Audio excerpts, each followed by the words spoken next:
تاریخ لکھی جا رہی ہے اور تاریخ اپنے آپ کو دہرانے بھی جا رہی ہے. ایک تاریخ تھی بھٹو صاحب، پاپولر ترین لیڈر تھے، انہوں نے بھی ڈیل لینے سے انکار کیا اور اس زمانے کی اسٹیبلشمنٹ سے ان کا بھی ایک پھٹا چلا.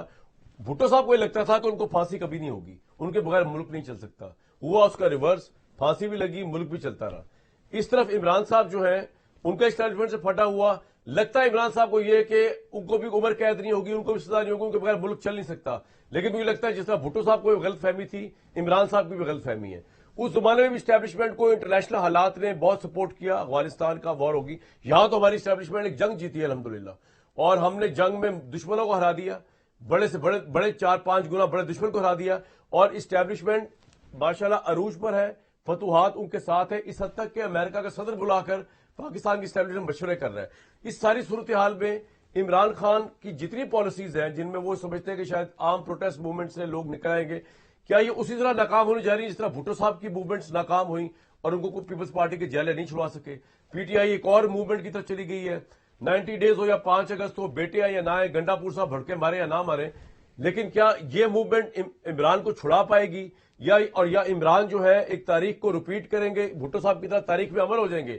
لیکن practically for all the purposes his politics is going to finish or it has been wasted in the dustbin of the Umar Qaid or in the jail.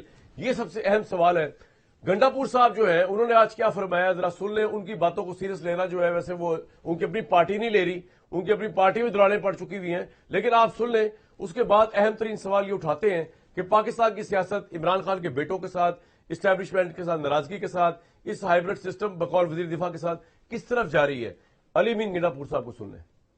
ایک بڑا واضح پیغام ہے کہ 90 دن کا راہ سے شروع ہو گئے. اس 90 دنوں میں ہم اپنی پیک اٹھا کے ہم آر یا پار کریں گے، یا پھر ہم رہیں یا نہ رہیں. پھر اس سیاست کا کوئی فائدہ نہیں ہے اس ملک کے اندر. ایسی سیاست سے بہتر ہے ہم سیاست ہی نہ کریں، پھر اپنا کوئی راستہ ہم اختیار کریں. ہماری تحریک کا اعلان عمران خان صاحب نے کیا ہے کہ وہ خود لیڈ کریں گے، اور خود لیڈ وہ کر رہے ہیں. عمران خان صاحب نے بڑا کلیئرلی کہا ہے کہ میں پاکستان کے لیے مذاکرات کرنے کو تیار ہوں، لیکن ان لوگوں کے ساتھ تیار ہوں کہ جن لوگوں کے ساتھ فیصلے کا اختیار ہے. اس لیے ہم نے اپنے ادارے خود ٹھیک کرنے ہیں. آئیں مل کے بیٹھے، اپنی غلطی کو مانیں اور آگے بڑھیں. سڑکوں پر آئینی طور پر احتجاج کرنا میرا آئینی حق ہے. مجھے جلسوں کی اجازت دی جا رہی. اب میں کل لاہور میں ہم جلسہ کرنے کے لیے اجازت مانگیں گے، ہمیں جلسہ کی اجازت دی جائے. ہم یہ گارنٹی کرتے ہیں، لکھ کے دیتے ہیں کہ ہم نے کبھی پہلے توڑ پھوڑ کی ہے نہ کبھی بعد میں کریں گے. آپ دلائل سے ثابت کر دیں کہ میں نے ملک کے خلاف سازش کی ہے، مجھے اس چوک پہ لٹکا دیں. آپ، میں تیار ہوں اس کے لیے. سزا ہمیں دیتے ہیں، ہم سزا کے لیے تیار ہیں، لیکن اگر سزا پہ بات آئے گی تو پھر سزا ہر ایک کو ہوگی. اس ملک کا قانون سب کے لیے برابر ہونا چاہیے. پانی کی رہائی نہایت ہی ضروری ہے. پاکستان کے مسئلے حل کرنے والا ایک ہی شخص ہے اس وقت جو کر سکتا ہے کام، اور وہ عمران خان ہے. جہاں تک بات ہے عمران خان کے بیٹوں کی، عمران خان کے وہ بیٹے ہیں، پاکستان ان کا ملک ہے اور ان کا پورا حق ہے کہ وہ پاکستان آ بھی سکتے ہیں، اور پاکستان آئیں گے، ہم ان کو ویلکم بھی کریں گے. جہاں تک بات ہے سیاست کی، سیاست انہوں نے نہ اعلان کیا ہے نہ شروع کی ہے. اس سے آگے کی بھی ایک بات کرتا ہوں کہ اگر وہ سیاست کرتے بھی ہیں تو بھائی یہ میرا مسئلہ ہے، یہ نون لیگ کا مسئلہ نہیں ہے، پیپلز پارٹی کا مسئلہ نہیں ہے. جب مجھے وہ قبول ہے تو تم کون ہو؟